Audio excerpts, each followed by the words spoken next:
First, if you want to venture out of this video, please like, subscribe, comment, and share. And also, my friend loves it when I say ring the bell on the subscribe button so you can know when I'm live again. Another crazy bill is being introduced in the California State Legislature, in the Senate specifically. Senate Bill number 560 being introduced by Assemblywoman Lola Smallwood-Cuevas, Democrat of Los Angeles. She covers big parts of South LA, Culver City, parts of West LA, and just that overall area, Inglewood area.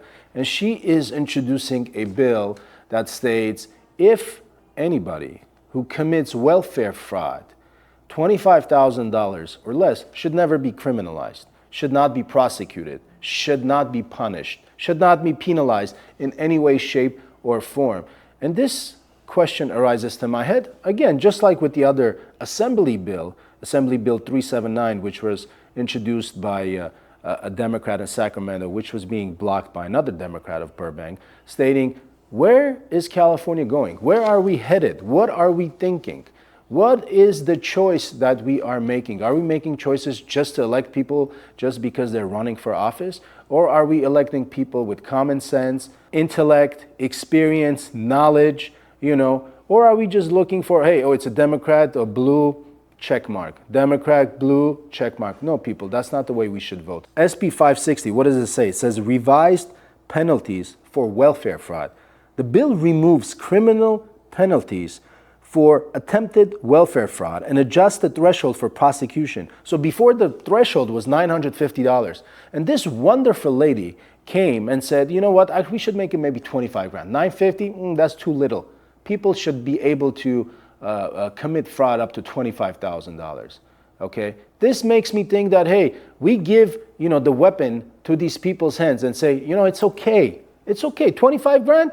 Nothing. We can afford it. State of California, big surplus. Fourth largest economy. Totally fine. Under the proposed changes, only cases involving fraudulent aid obtained or retained totaling $25,000 or more, okay, would be subject to criminal penalty. So they're saying if it's $25,000 or more, then we will look into possibly prosecuting you.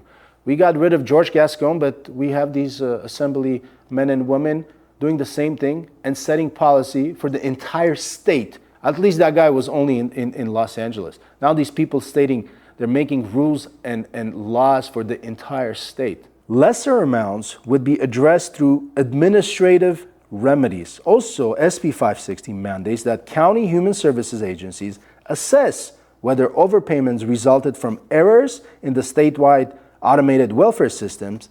If an overpayment is due to such an error, the agency is prohibited from referring the case from criminal prosecution. Okay, that part makes a little bit sense. If the state sends you extra money and it's not your fault, you didn't claim for it on your application, you didn't say, hey, this is what I need extra for, then obviously you shouldn't be prosecuted. But you should be at least penalized, for knowingly lying on your application and commit fraud up to $25,000. Now, I want you to understand why am I even talking about this? Why is this important to us? Why is this important to you? You know why is this important to you? Is because if we let such legislators come up with these types of bills, and for these bills to be approved, that's going to set a precedent for many other legislators, incoming, new, old, especially incoming new legislators. I want you to understand how this business works.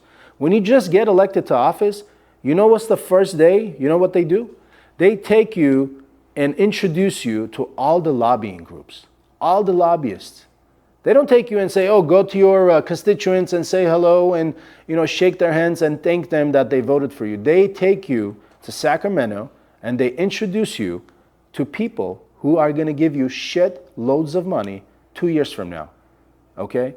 And the reason why is for people to come up and make laws such as SB 560, such as, people blocking AB 379. That's the reason why we're talking about this. There's no other reason. I want you to understand how this business works. This business works when lobbyists pay for these legislators and senators and assembly members to get reelected 2 years and 4 years from now. That's the only way it works.